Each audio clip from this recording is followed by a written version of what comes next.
Hello, people. So good that we're early. So, welcome. Thank you so much for your comments. I will get them starred, the good questions, which all of them, no such thing as a bad question. Am I right? Goodness, what a beginning. Griff, do you have a preamble topic? Obviously, this is the show where we're talking Seattle Seahawks post game after week 4 and a defeat to the Detroit Lions 42-29. Still some positives from this. We're going to try and be even-handed as ever. Obviously, we have our skews and our bias and all that type of stuff. But fair and balanced. and we won't do too much back patting, while we also won't do too much. What would be the opposite of back patting? Back like whipping, like No. Like the complete opposite. I guess when you're wrong on a take, and then you own up to it. But then right. we do that. So anyway, we're just We're perfect. so good. We're so good at owning up to stuff. Yeah, we're like the best podcasters ever. I mean, I would own up to stuff if I was wrong. If is good. I was wrong today, actually. I got the score completely wrong. Oh, as did I. I mean, I predicted. Although there was that moment where it got really weird. Like the DK 2-point was ruled incomplete, even though the officiating expert said it was a completion. And I was like, hang on, it's 28-20 here. What if this somehow holds? And I mean, right. Yeah, that was a goofball moment from the refs. They didn't play any more defense. Yeah. Matty, before we went live, you commented on our height, and then I said, "Well, but we're even right now on the screen. So, like, what's wrong with that? Aren't we usually even? Is one of us normally higher than the other with how I feel lower than you now." In terms of like in real life perspective, like if we were doing a live show in a bar or something, that'd be cool. Maybe one day. That would be cool. Maybe one day, sure. But I feel this would be inaccurate. I might be more like, no, because you're 5'10", right? On a good day. On a good day. If I eat my greens. If you eat your greens, you and wear my Air Max. You do a little spinal decompression. You're a solid 5'10". Hold on, what spinal decompression? That sounds like the opposite. It sounds like that would make you shorter. No, decompression. It would stretch you get more. True. That's not really real, but Oh, great. Well, thanks for recommending something to make me taller, which obviously isn't a big deal to me, and that isn't real. You can give yourself like a temporary inch or something. What do you know about contemporary inches? Enough. I know enough. Yeah, I mean 5'10", but we'd be fine. I'm not a giraffe. Oh, look at this. True. Isn't that weird as well? Because you're near a mountain. I'm on a mountain. Hey, you know what, Will? You know what? How? And it was an honest. Oh, down goes Will. And Will, while you're timed out, you can spend those seconds thinking about what you've done and how I'm the boss here, even though Griff has the 51-49 split. Yeah, well, it depends. Yeah. Hey, see, Cam, this is what I'm chat. Take notes here. Cam is doing good things. Do not encourage him. Don't do it because Matty will go powered mad. No, sycophants are welcome here. Right. Sycophancy is great. Yeah. Do you ever use a word like sycophant and then get really scared that it means something completely different and really offensive? Absolutely. I do that all the time. I'm like, wait, is that the word I meant? Yeah, like did I just call this guy a war criminal? Like right. or something. Because sycophant, like phonetically, sounds like not so good. Like it sounds like that could mean something really bad. Yeah, like they're a sycophant. Yeah. Man, that guy is sycophantic. Yeah. Okay, are we Yeah, hit it, Matty. Very interesting one, Jumbo. please do check that all out. Right. We retweeted it from @Seattle Overload. Right, here we go. Don't know what Griff's doing, like telling me to hit it and then disappearing. Shambolic.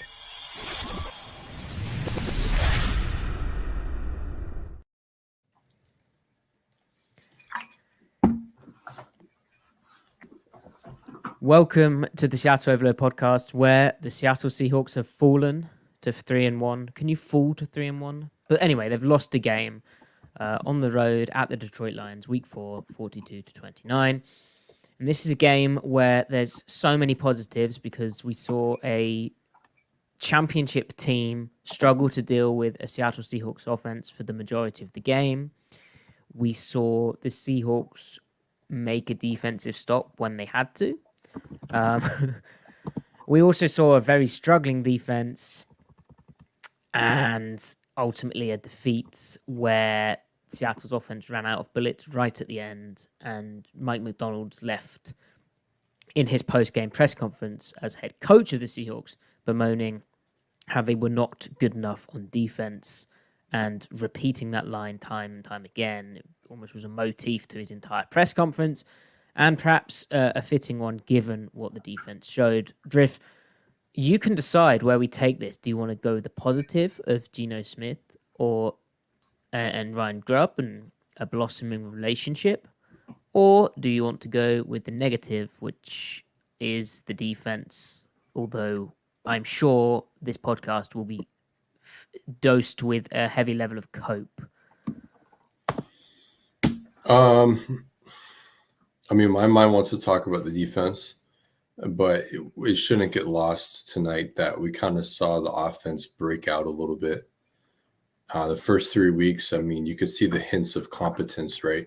The hints of the raw ability of the defense, or the offense rather, but they just couldn't put it together. And really what that means is like high yards per play, at least in the passing game, but they weren't scoring points. So they scored 29 real points today, and it would have been more without that without that DK fumble, because they were driving that possession as well.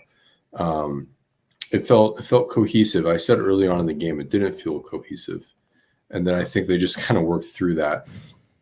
Geno was amazing today, man. I mean, also, we'll see what the tape says, but the stuff he was doing out of structure, I love his ethos, his philosophy as a scrambler. It's very to the point. He has something in mind, and he's going to commit to it. And like his decision making was on point. The way the ball was coming out of his hand tonight, I don't think I've seen him throw with that much heat, that consistently, maybe ever in a game. Like, he was just firing, and I think he was pressing, but he was pressing in a way that was not reckless. Because I think he realized quickly, like, oh, I'm gonna have to carry. And he did his part. He looked like he was on the good stuff, as in he looked so alert from minute 1, snap 1, and he wasn't playing sped up, but he was just playing absolutely dialed in, honed in the way that showed up with the zip he had on the football, as you were saying, and then just his clarity of decision making and speed of it, and his ability to find the open route in structure, and then also avoid the rusher or whatnot, and be very definite with his decisions to scramble, as you were saying, Griff, and run for it himself, or find a receiver down the field on the scramble play as well. I thought it was an outstanding game from Geno Smith. As OGJ says in the chat, 38 first downs from Geno. He kind of had to do it all on his own. He dropped back 56 times, 56 passing attempts. He'll have dropped back a bit more because he's down for 5 carries, 38 yards. I know there's at least one quarterback sneak in there, but he had 395 passing yards. Only the one passing touchdown and the pick right at the end when basically the game was over. But this was the type of performance that we don't want to get too far ahead of ourselves. It's only first quarter of the season, even though the quarters of football don't exist anymore. But Geno is 33 years old. However, if he's going to play like that, they need to start talking extensions. Extending. He's been. What are we doing? Extend He's him. been very good for all of this season. Tonight was just a situation where, because of Seattle's defensive struggles and how they got in a hole early, and through no real fault of Geno, the quarterback, they just had to pass a lot. Now, that kind of transitions us nicely, I guess, Griff, to Ryan Grubb. And yeah, what did you see from him? Because I know you tweeted about his relationship with, it might be the night we saw him kind of sync up nicely with Geno. Yeah. I think he's throttled down let's take the top off the defense modus operandi that we saw the first two games in particular. They just can't, it's not balance with their O-line, right? But you can still get greedy in good ways. And I think it was like they were trying to hit doubles this game instead of try to swing for the fences every game. I think that was the right balance between all of it. And there was kind of that positive feedback loop going on. The quick game was also really sharp. And I liked that it was like supplementary and not the main course. I liked some of the over the middle concepts. It just everything just felt like it made sense. There was that factor or that principle of the offense of you want to still find your one-on-one matchups downfield when they're there, and they were kind of like quasi available. But you could see how Grubb was kind of still, again, able to hit those doubles off of those like principles being leveraged against the defense. So even if it wasn't there, it wasn't like, okay, all right, no more going deep. Now we're going to move into a different mode of offense. It was like all blending together. So it wasn't like siloed like it felt the first 3 weeks, where it was just like one series was like, we're doing this. The next series, we're doing that. It just felt more like down to down. I don't know. It's just kind of a vibe, right? Again, I'll be able to put this into words better once we get a hold of the tape. But I think Grubb called it a good game. He got the run game going. Obviously, Walker just being a maniac was part of that. But the blocking was there. I think there's clear emphasis probably from the coaching staff during the practice week. The run game really got going, though, today. I mean, they averaged like 7 yards a carry. So, so let me give you the stats. 19 carries for 133 yards. That does include Geno's numbers, but Kenneth Walker was 12 carries for 80 yards and 6.7 yards per carry average, and his 3 rushing touchdowns also.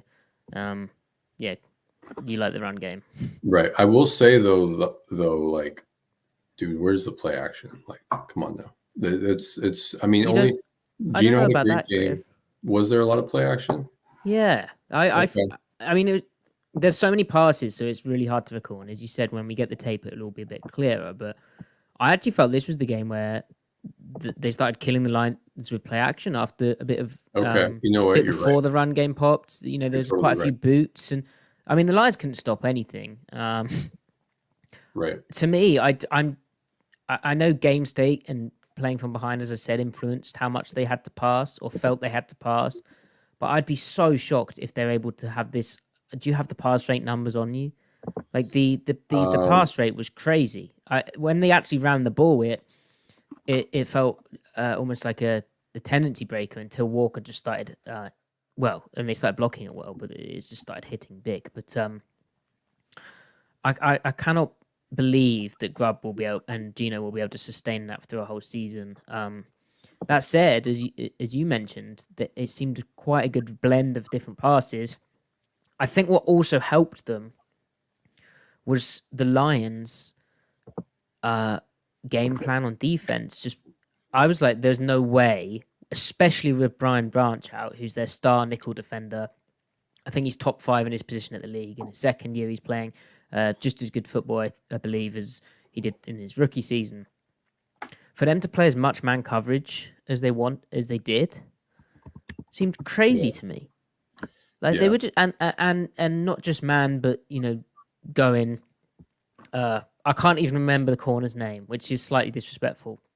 But leaving him one-on-one with DK in so many different situations, and Seattle just throwing it. You're just throwing all their beaters, having enough man coverage beaters, having enough different ways to move the ball, taking those doubles as you described them, but also the downfield shots, and just constantly attacking. And the Lions didn't. I mean, again, we'll have to look at the tape, but they didn't seem to markedly change their approach. So Seattle kept profiting, and it also was I think 10 different Seattle pass catchers caught a football tonight, which is insane. Yeah. But it also speaks to the versatility that as moments Jake Bobo became more part of the game. JSN having moments. Lockett, very quiet game, you'd think, but I think he still had 5 or 6 catches.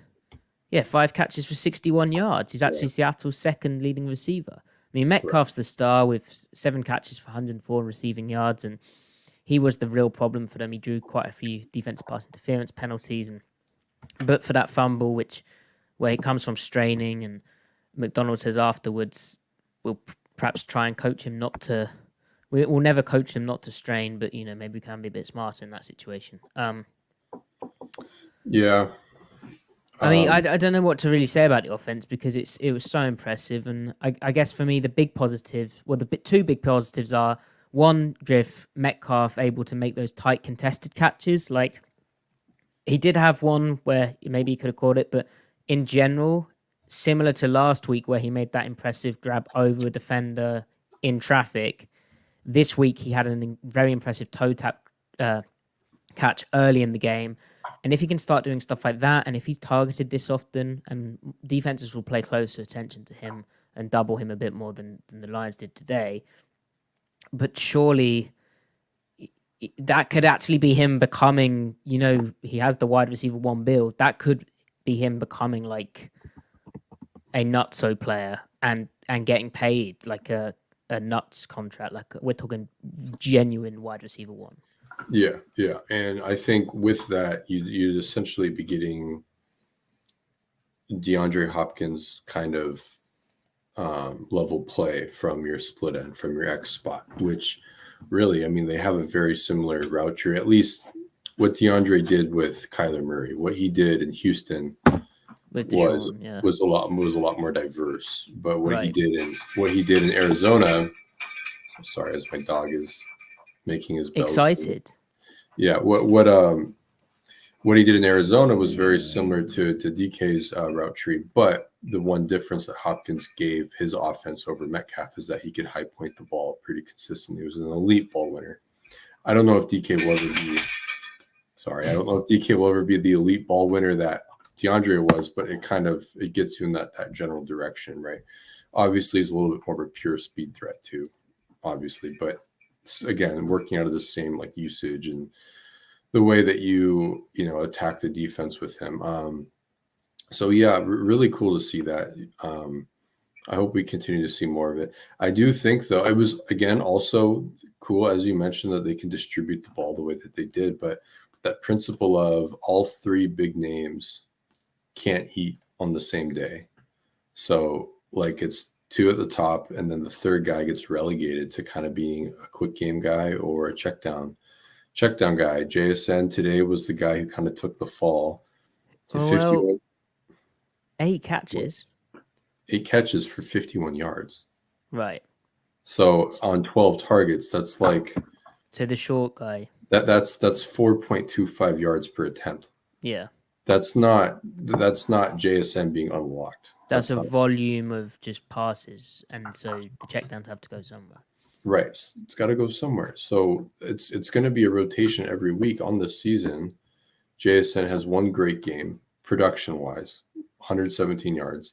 The other 3 games have been 19 yards, 39, 51. So I'm not sure that for JSN's sake, I mean, is he even happy? Is he even content with that? I don't know. If he wasn't content last year, why would he be content with this is my question. Again, only 4 games, but I'm just saying, like, it's something to keep an eye on for. How about the JSN throw for the lateral, though? That was a cool play. That was third and forever. That was pretty cool. Yeah. Now, I'm not keeps him happy. I don't believe JSN's being misused at all. I think this is just how it goes. I think he's that type of receiver. I mean, don't forget, one of those 12 targets, he was hit on a slot fade, back shoulder. It hit him in the hand. And okay, it was a bit of a tough one to make. But ultimately, if he wants to, garner more of these type of deep route targets, he needs to prove he can consistently do that. And right now, he hasn't. Well, I mean, remember coming out of Ohio State, he was very efficient in the intermediate. But coming out of Ohio State, one of the, not knocks, because he was still good at it, and it's an important part. But one of the comments about him relative to, say, Zay Flowers and Addison and maybe Quint Johnson was that he had a very high disproportionate number of targets in the 0 to like 7 yard area. Well, we've said it on the pod before, right? But his ADOT in college was around 5. His average depth of target was around 5 in his final fully healthy year when they had Marvin Harrison Jr. and another guy who was more of like an outside type. And that's fine. I think he's a cool part of the offense. No, he can absolutely work at deeper parts of the field, and we'll see more of that. But it's just there's a lot of mouths to feed, even with Parkinson and Disley gone. So that will just be something to keep tabs on. Offensively, though, I mean, I was pretty content with the day. Well, I said there was 2 positives. The second big one for me is the offensive line. Now, the Lions are hardly pass rush rich. I don't think, other than Aiden Hutchinson, they have anyone to write home about. And I know they lost Derek Barnes, who's kind of like a hybrid type player prior to this game. But the O-line, Griff, they were exposed a lot, as in they were put in some really tough positions. There were times where there'd be a penalty, or you felt, here comes the negative play. But Seattle's offense was able to pass the ball so well, I think, in large part due to Geno regularly having the available pass protection to him. Of course, Stone Forsyth got beat once by Hutchinson, but he also had some good wins. I didn't really notice Christian Haynes. I know Anthony Bradford didn't have a flag on him, but I'd be interested to see how much Haynes played at right guard compared to Bradford. Everyone else in the pass protection element on the O-line looked to play really well. I think the sack on Geno might have been on Charbonnet missing it, like the free rush off the edge. I'd need to look at the pass pro and watch that play back. But yeah, overall, really positive game for the pass pro in a game where they had a lot of snaps of pass pro. Right. Yeah. They let the offense function. Forsyth had some drives where he was getting worked by Hutchinson. I guess that was inevitable. Yeah. But as a unit like this, they let Geno play. Yeah, it was enough for him to operate in, right? And step up when he could. And Forsyth would lose in a way which he could run up and then outside on. Right. Curious to see what Haynes' snaps look like compared to Bradford's. Yeah, same. Yeah. That will be good stuff. Maybe this is also the game where Connor Williams looks like his Miami self. That would be good. Yeah. So good stuff there. Good stuff on offense. 29 points should have been 31. That's like 2.6 points per drive. I'll take that. That's good. That's like normally that would be top 10 probably for the week. Yeah. All teams.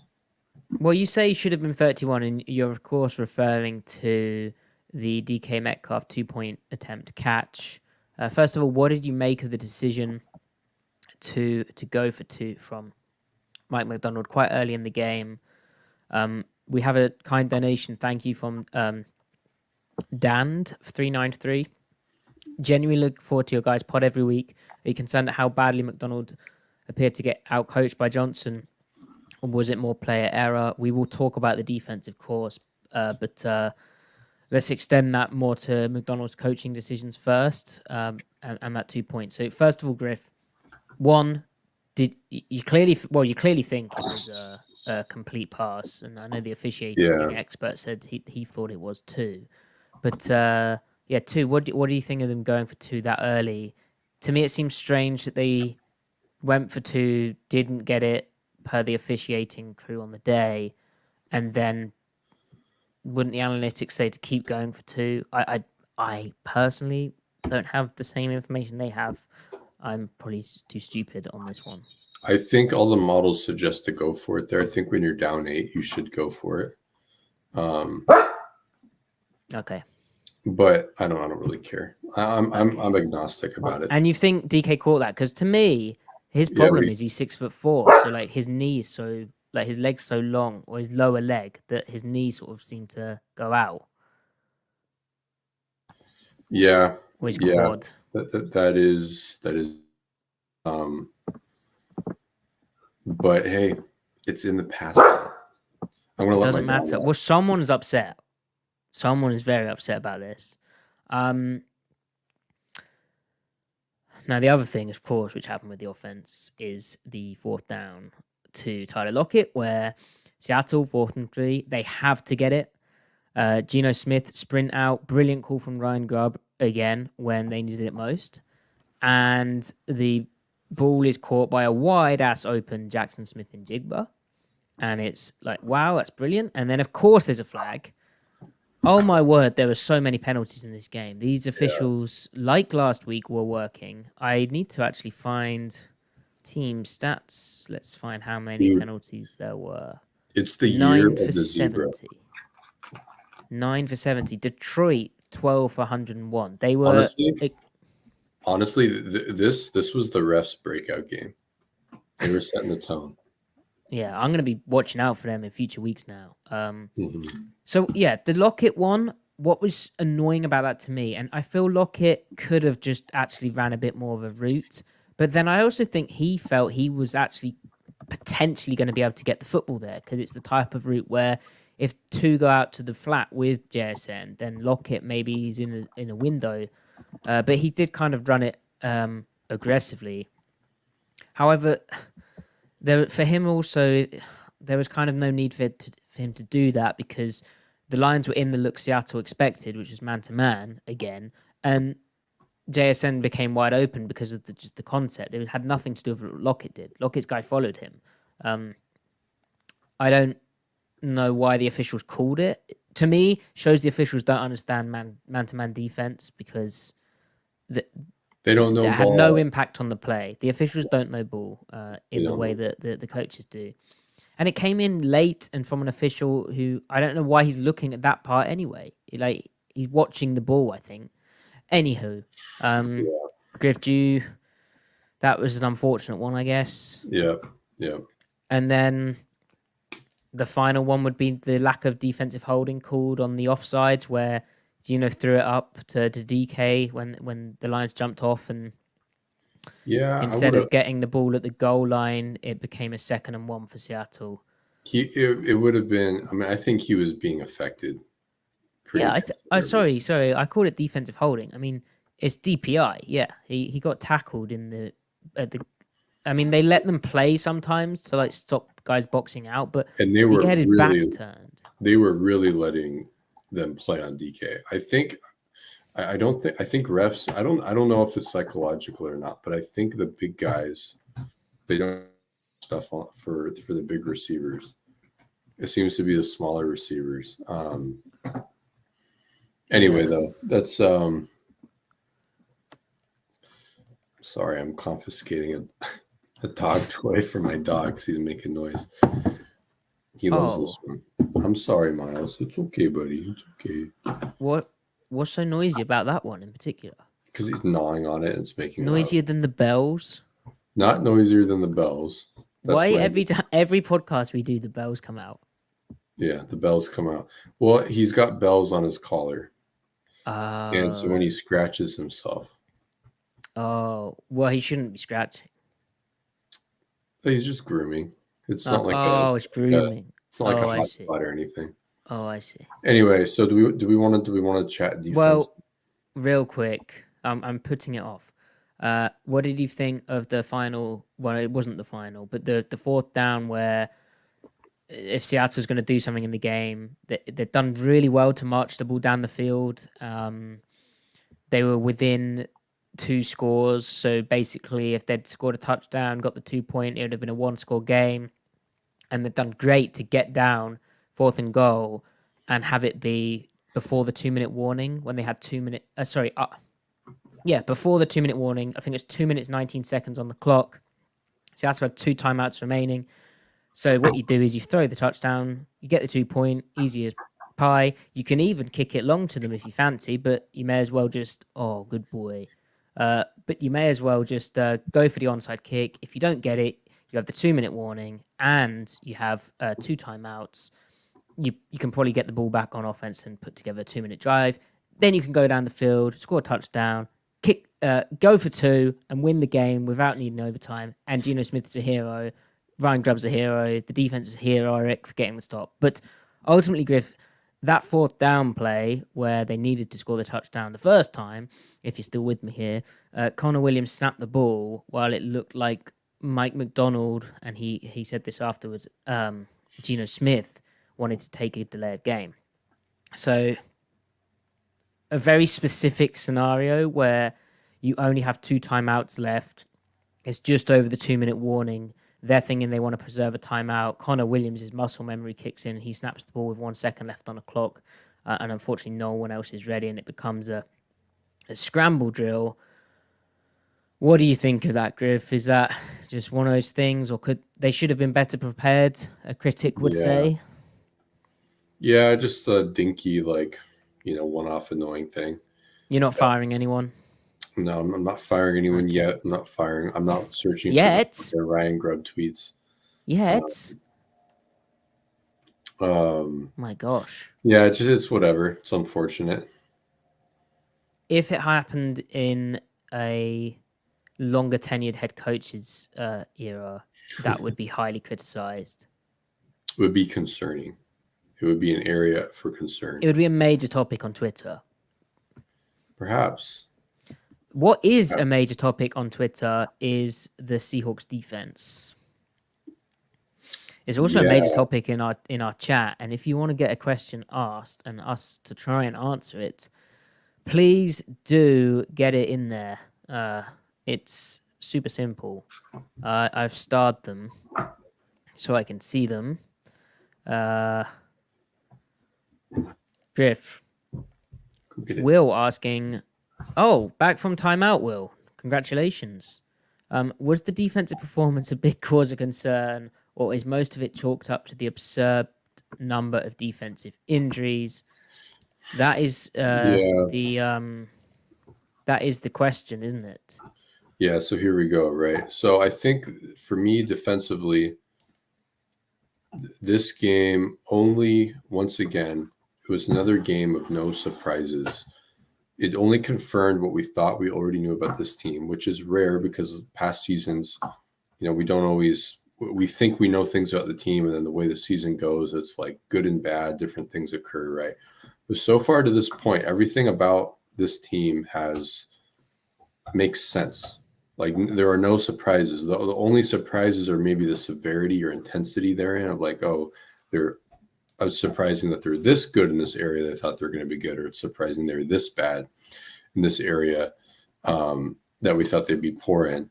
Whatever happened tonight, there's the caveats of we have to control for the injuries, but the injuries only exacerbated things. They weren't poor in areas tonight. That doesn't make sense. It's not like Tariq Woolen and Devin Witherspoon were getting beat in one-on-one coverage, right?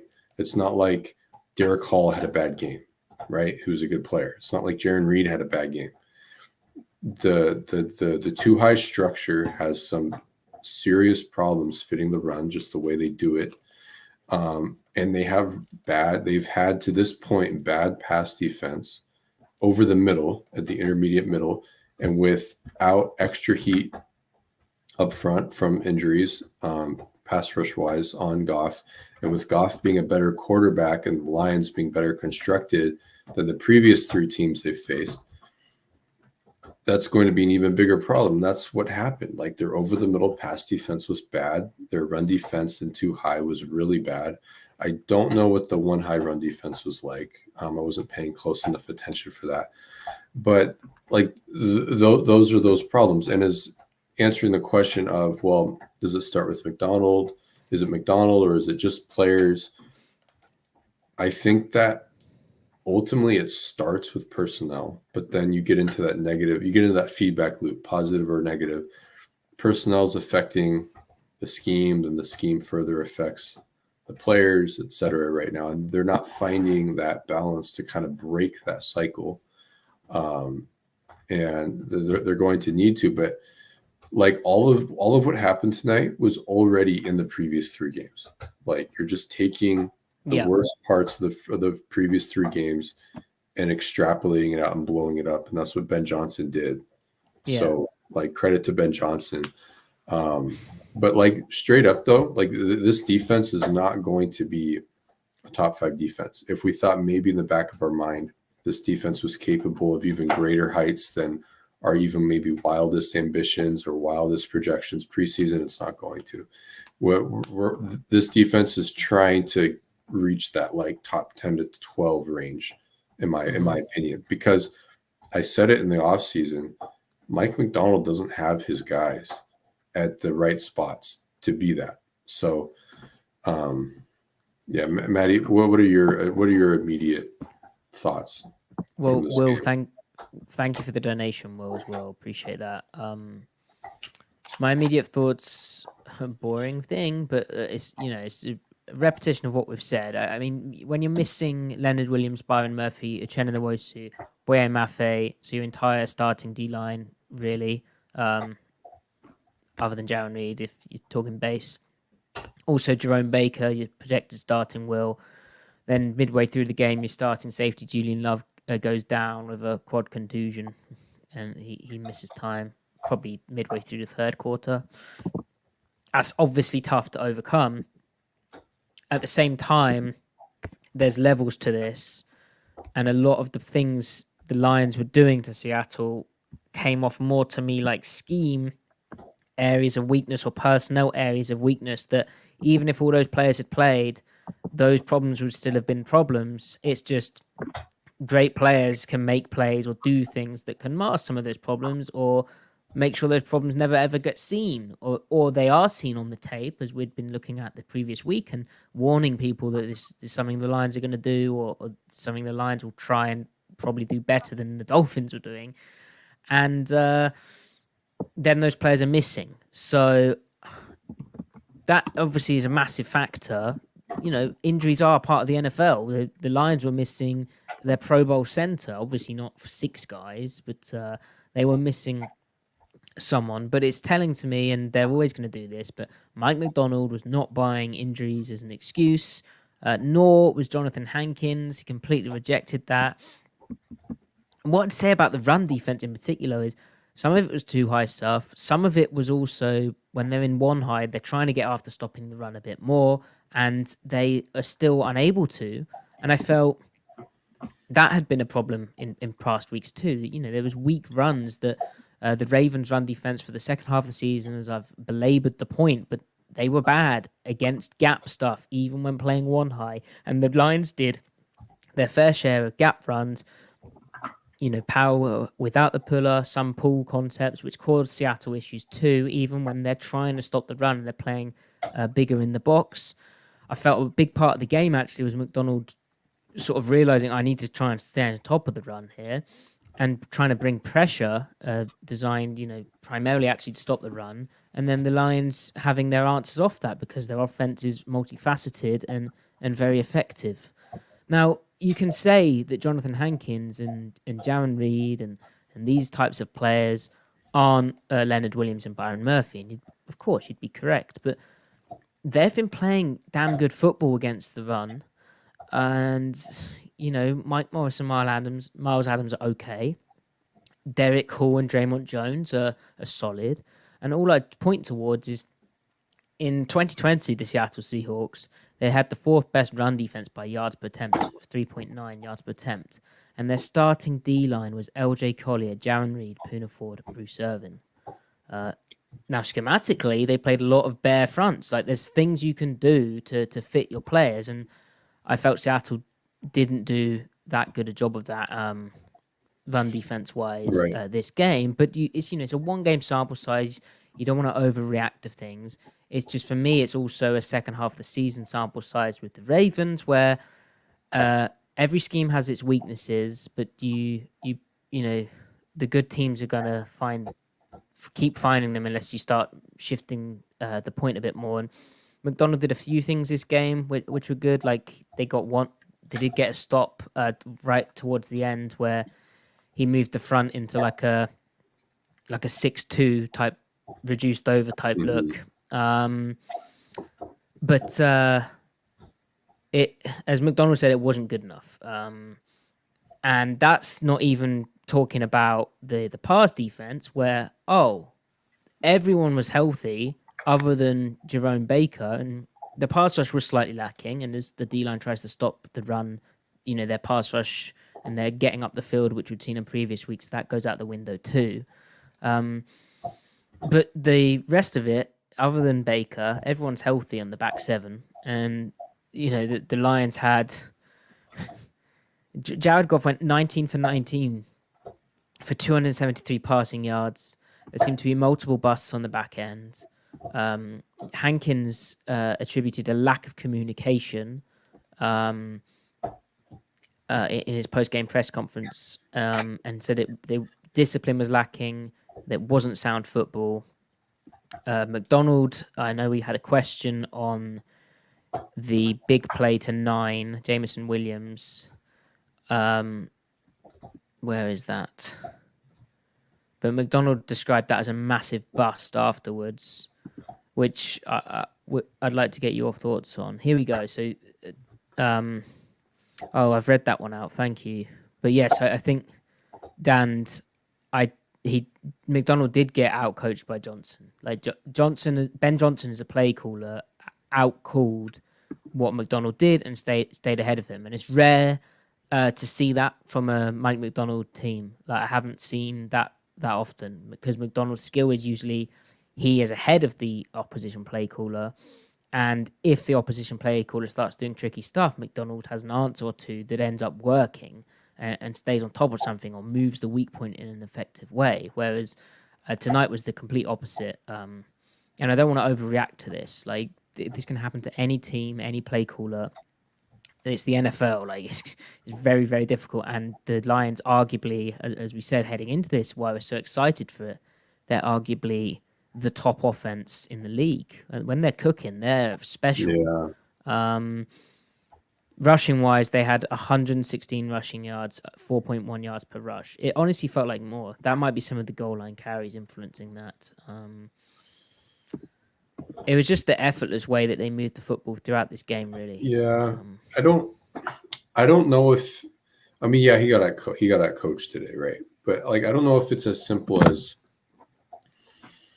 like, I don't think that schematically, like when you think about the term out coached, often it means like, well, did your scheme break a lot? I don't know if like they were beat on paper as much as maybe the way, like the way what am I trying to say here? Players were getting beat. I don't think the scheme is getting broken, but there's a way that you coach and emphasize things within your scheme that, like, I think they were losing a lot of that stuff, right? Like, yeah, and that's a fine line between what is to blame at times. Right. And then I think the other side of it is maybe not tactics where he got out coached schematically, but he got out coached schematically in terms of strategy. That's why. Yeah. So like on early downs, you got to put them behind the sticks on early downs. You can't play slow on early downs. You can't be vanilla on early downs, because then you can't leverage the personnel advantages you do have, which is, your pass rush and the second level and third level's ability to play downhill and swarm. But you can't do that when the other side of the line of scrimmage, the offense can play balance. So whip out your fancy stuff on first and 10 when you're undermanned to give yourself an advantage on second down and third down, because you're going to do better than the next defense on 2nd and 8 compared to the next defense on 2nd and 4. There might be, like, there are better 2nd and 8 defenses compared to other 2nd and 8 defenses than there are. I mean, and then you can be worse at 2nd and 4 than the next defense, the same defense at 2nd and 4.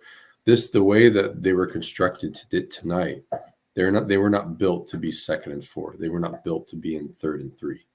They were built to be in X and long situations. Defenses that are not good 2nd and long, but they might be okay at 2nd and 4, right?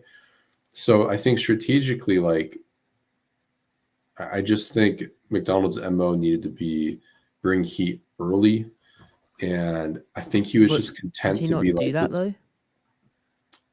I don't like early in the series. I don't mean early in the game, but like early in any given series.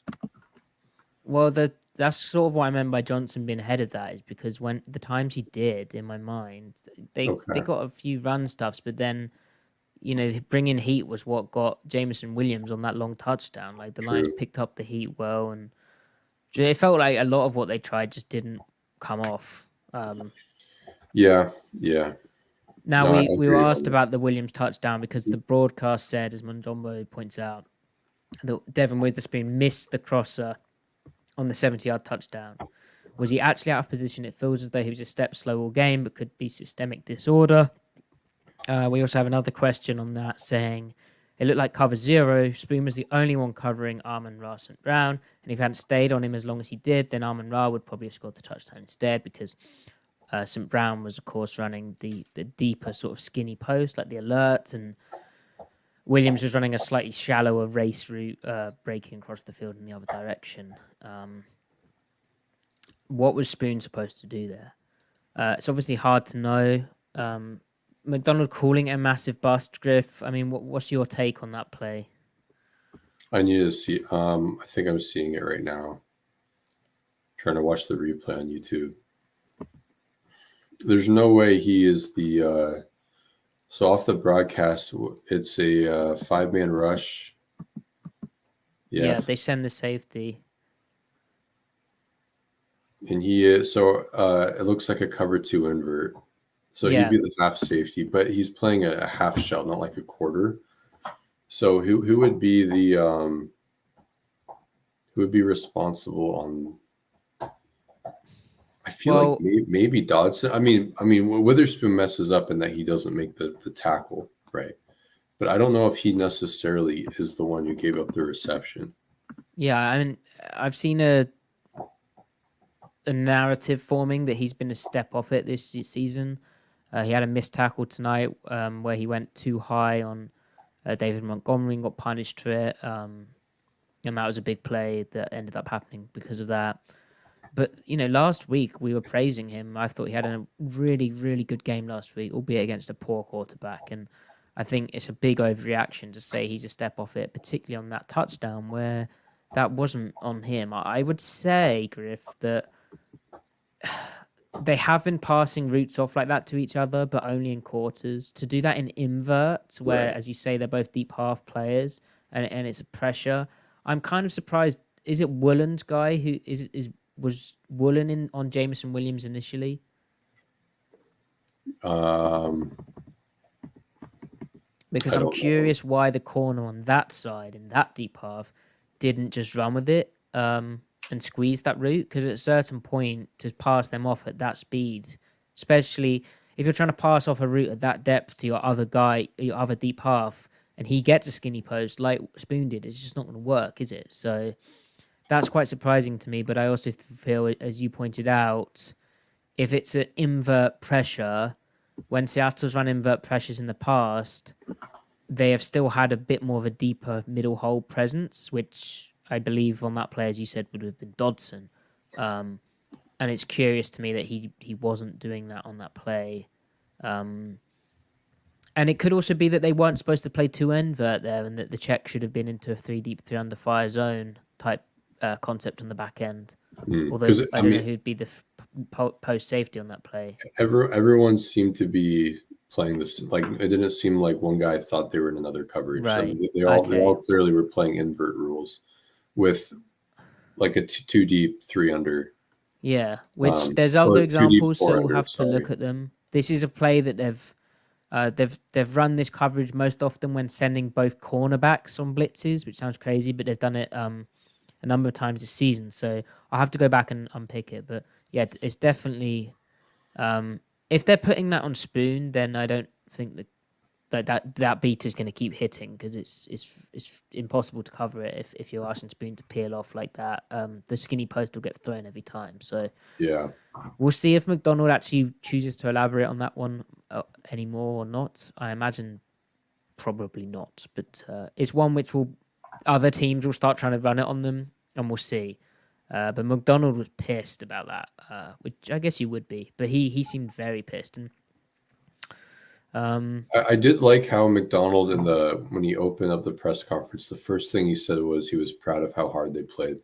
yes, I think that was good. He's not a guy that throws his players under the not a bus. complete arsehole. Or he doesn't express any sort of like disdain or resentment or any sort of contentiousness for his players. Like, correct. Contrast him with like Rex Ryan, how Rex Ryan would talk about his players. He'd use the media to vent, to like get stuff off his chest and dress it up as like, you know, just being tough on his guys and holding them accountable and stuff. When, you know, I'm sure McDonald has words for them, but like kind of like how Pete said, protect the team. Like, he's keeping that in-house. You know, he's not going to share that with us. Like, the first thing he did was uplift them to the world. You know, I appreciate that. He the compassion for his players is not it's still there in spite of the whole Brady Anderson's profile of the and thing, you know. He even said about looking inward on this and sort of pointed at himself, which he had just been talking about a massive bust from the players, but it's important that, you know, he doesn't put it all on the players, and we saw that. So I mean, that's nice. I mean, being someone who follows the Seahawks, being people who follow the Seahawks, it's good to have a coach who isn't a dick. That's part of it. I mean, because there's a flip side to every coin, right? The flip side of the Pete coin of player positivity and, you know, positive work culture and stuff. The flip side to that is, well, you can get too loosey-goosey. You can become too relaxed, right? I mean, in theory, I mean, he also talks about fundamentals and competition, and you can't be a fundamental first coach and have poor attention to detail. Like, those are in conflict. But there's how a culture is supposed to work, and then how it can not work. In McDonald's case, how the culture could not work is, you can imagine something like it's really extreme, like Joe Judge or Matt Patricia. But I don't get that sense at all. Like, he comes from the Harbaugh line of thinking there, and like John Harbaugh himself, his players love him, and there's modalities there to keep guys focused, right? To let them bounce back from setbacks, but then there's also plenty of room for players, they're being valued and appreciated, and, you know, right. So I think McDonald definitely is finding that balance, but this game will be a great test of the guardrails of that culture, right? If it's a good culture, they're going to come out firing next week. And it's Daniel Jones next week and the New York Giants, who that should be a good opportunity to get right. Just finishing up on the defense, because that was a good, I think it's important to look at the wider picture, but Jordan asks, how did Dodson look in coverage today? Tyler Dodson struggled, I felt, but in ways that, as we've been pointing out on tape, in unsurprising ways, and they're tough plays, and the Lions are one of the best offenses at hitting those quick digs, and Goff is one of the quickest quarterbacks at throwing it. He basically throws it with blind faith at times, and that can lead to some weird-ass plays and bad picks. It was disappointing Seattle didn't register an incompletion, but forced Goff into one of his almost Goffian mistakes. But anyhow, I think Griff would agree with my Dodson analysis, but the tape might show some good drops as well in play action. We'll have to see. Yeah, some of those were tough. Like, Jared Goff made good throws, right? Absolutely. But like, Terrell Dodson is who he's always been, and he's been really good defending things in front of him all season long, but he straight up has not been good defending things that go on behind him. The stuff that he is responsible for, not always primarily responsible for, but like zone, with a lot of things in zone, there's shared responsibility. And with a lot of that stuff, he's not necessarily doing his part. Just look at our tape breakdown from last week. We pointed it out. We said, look, this is going to be a problem. It's open against Miami, and Detroit runs this concept and better. And not only that, though, to like hammer this point home, they are defending at the intermediate middle, which is a specific thing, but they're defending that even worse than they did last year. Just to give like context. So it speaks to how well they're defending literally everything else in the past game, except for maybe this game. But like they have a linebacker problem, straight up. They have a linebacker. I mean, I'm rewatching some of the plays as we're recording here. The too high stuff, even though like I say a lot, like, oh, how difficult it is, they are not. The linebackers, the second level, they can't ball fit. They can't fit when they're out gapped. They can't they can't backtrack, fall back. Like they don't have any feel for it. They're supposed to be worse than too high than one high, but they're not supposed to be this bad. And that's the troubling thing to me is they haven't shown like they're comfortable with it. Right. They're giving up 7 yards per carry when they have two deep safeties, man, on the season at this point. Yeah, it's a disaster there, and that's with Mike Macdonald coaching them. So that should tell you, like, no matter how much of a genius he is, which he is, the components of the players not being the right players and fitting the run from too high already being hard enough. Like, it doesn't matter how much of a genius your coach is. And like, this is a good example. It's a good example of the knock-on effects that we talk about and the consequences of things, because how could you solve that if your linebackers aren't comfortable ball fitting? So doing the quasi two gapping that makes that work because you've got one extra guy down in the box. Well, you could stunt your front a bit to, like, help out against some problem runs. So move guys into different gaps and force the football into certain areas and help your linebackers slow play it and play their coverage to the fit at times and all that type of stuff. But doing that then takes away a bit from your pass rush, and they want two wide edges who are going to fly off the edge all the time and be your wide angles. And then that's sudden. Then your pass rush takes an impact. And then how does that impact your linebackers in their pass coverage? And these are the decisions that have to be made. And ultimately, it's the ramifications of, if you're not good at one thing and you want to do that thing quite a bit, which would be play too high and fit the run well from too high. Who doesn't want to do that? But it would be that thing. Well, then suddenly there's really damaging consequences of that. So I thought that would be a pretty interesting example for you guys. Right. Now, so moving forward, then, does Macdonald, as you were kind of mentioning, does he whip out all the tools, all the stops for this? Does he just go all in on scheming the run game? Yeah, and we had a question. My line of thinking is, really quick, if you're giving up a bunch of in-breakers that are too high anyway, just load the box then. Like, whatever. Dan, thank you so much for the donation. And Dan asks, do you imagine Mike Macdonald expands, evolves his defense as the season goes on, or just try to master what they've rolled out schematically so far? I think expand, because they've already explored the limits of what they've called to this point. The answer to me is more stuff. Yeah. That said, there's some things like nickel bear and stunts to stop the run that I didn't see much of in Baltimore, even when they were struggling to stop the run. So my question as well, and it was like that after watching the Baltimore stuff, is how is he going to evolve to how teams have adapted to his defense and are adapting league-wide to a defense that's been proliferated among 4 different teams, not just the Seattle Seahawks, along with the Ravens still running it. Now, let's go through the rest of these questions and then we'll round it up. Cam asking, so my question is this: how much the secondary dysfunction was scheme related and how much was poor play? Seems like the secondary got hung out to dry a bit by blitzes not getting home. I think, in my opinion, and again, when I watch the tape, I think there's some strategy in that. I think there was maybe... I think the Jameson Williams play, I think schematically for Seattle is tough to handle. But you could also call it poor play if Willem was supposed to follow that or Dodson was supposed to get under that. And yeah, I do think blitzes didn't get home, and I do think the pass rush struggled in rush 4 situations when they'd been doing really well in the previous weeks. They've been cooking pressure-wise.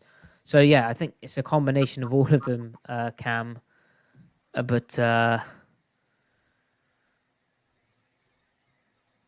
it's telling to me that they talk about a poor communication after the game. Driv? They got cut up over the middle so much. I don't know if it was the secondary. Yeah, that's a good point. I mean, I'm sure here and there, right? Yeah. But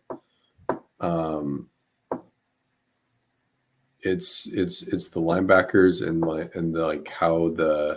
how the perimeter players, so the safeties in the corners, how they squeeze those in breaking routes, because it's really you need if you want to be a really good defense at defending in breaking concepts, then you need to have double coverage, and that comes from like inside and outside, right? You got to choke it out from both perspectives, top down, in and out, whatever the case may be. The linebackers weren't helping the corners. The corners were kind of losing them. I mean, you're gonna lose when Jamison Williams and Amon-Ra St. Brown and Laporta already have aligned inside leverage on you. You're not gonna snap after snap win on your leverage like that. Like you're gonna lose on your leverage, rather, I should say. So you got to get some help from there. The whole point of quarters is to like nail down, play really aggressively, really hard on that stuff. But Julian Love historically doesn't do that well. But I don't think the quarter side. Again, it's hard to say. Grubb. Macdonald typically hasn't been that hard on stuff like that. No, he's relied sort of on pass rush, removing that first thing. Right, and then also you're absolutely right about that. We have to remember the Ravens' defense last year was one of the most targeted defenses over the middle, but they defended those really well. So something about the scheme invites the throws. But then the players, the execution, and the design of the pass rush makes those throws like really hectic for the offense to pull off. Seattle isn't creating enough mayhem, even with their starters out there, to do that. And I think that, again, it just comes down to like they're not Roquan Smith and Patrick Queen dropping into coverage there. So it's going to be, I mean, Macdonald's going to have to adapt to that. And I totally think he can, but I want to see it. I want to see it, Right. Other things. Tyler, we'll talk about that in a film episode because we'll need to watch the film for that a bit. And I've just seen what the time is. Brian saying positives take away from this game. Absolutely, Brian. Geno Smith, top 10. He is definitely top 10. That's right. Here, Matty, I'm linking you Goff's heat map or a target chart from today's pass chart. I just put it in the private chat. If you can share that just to illustrate, like, secondary didn't really have any problems today. Yeah. It's just the one bust. I would say, and then the missed tackle from Spoon, and then the poor pursuit, which Grubb was Grubb. Why do I keep calling him Grubb?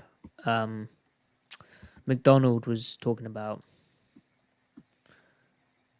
Yeah, that's crazy. So this would be. I swear that's missing a. Oh, it might be this one. There was a play. Oh, it's this one, right? No, that's the touchdown. There was a play inside the field hash, which was like around here. Did it not count because of a penalty or something? You know what I'm talking about, right? Yeah, I do. It was like around 10 yards, and Dodson like opened his hips, started opening them the wrong way, probably got looked off, and then got beat inside, and Bryant was like outside in the curl flat. That's weird. It's not there. Anyway, there you go, chat. Right, we'll have lots of time to unpack all that in the film as well. let's just wrap this up with Fat saying, I owe Griff. P.S. I think we saw the real 2024 Seahawks tonight. Thank you, Fats. Appreciate Thank you, sir. Well, appreciate everyone's I support don't know. here. I don't know if this is the real. I think this is part of the real 2024 Seahawks. It's Yeah. a piece of them. Yeah, this is who they are right now, which is a point Macdonald made. But they want to become a better team, and they need to become a better team. And I think part of that will be the injured defensive players returning, but they also have a lot of things to learn, coaching and player wise. And obviously, the big positive of this is, as Nelson, thank you very much for the donation. Nelson says, Gino is unreal. We are lucky. A big part of their success will come from that, and that's a big thing from tonight, along with the battling and the gutsy performance and them getting that safety even though the game was done, and them all still flowing to the football. They're still 3-1. They're still first place in the NFC West. It's not Macdonald over by any means. It's also in a way encouraging that no unforeseen problems have arisen. It's more the stuff we expected, and it's now how are they going to respond, or are those problems that will need fixing in an off season, and it's going to be fun finding out. And I really look forward to seeing how Macdonald and the coaching staff respond, something we spoke about earlier, but they're all new coaching together. This is their first loss that they've had as a staff. How do they keep the messaging right? How do they not stay too low, but stay kind of even as they should be doing after wins too? That's the big challenge. Griff, you got any closing wisdom? I've just seen Kerry. Thank you, Kerry, for the donation. Goff got to operate cleanly. Respect to the Detroit offensive line. They picked up almost everything. Get some sleep, gentlemen. Sleep sounds like a good idea. Griff, come on. Anything? No. Oh, Maybe Will, thank you. Maybe next time. Boo-hoo. Chat, thank you so much, everyone, for joining us. Follow Griff on Twitter at CMikeSpinMove. Follow me at Matty F. Brown. Follow the podcast at Seattle Overload. And we'll be back probably Thursday with a tape podcast where we'll look at what went wrong in Detroit and what went well. It's probably just going to be loads of like, oh my gosh, look at this run fit. Oh my gosh, look at this intermediate pass coverage. But we'll try and explain the scheme a bit more and stay focused. But until next time, we appreciate you. The sky isn't falling. Keep the faith, etc., etc.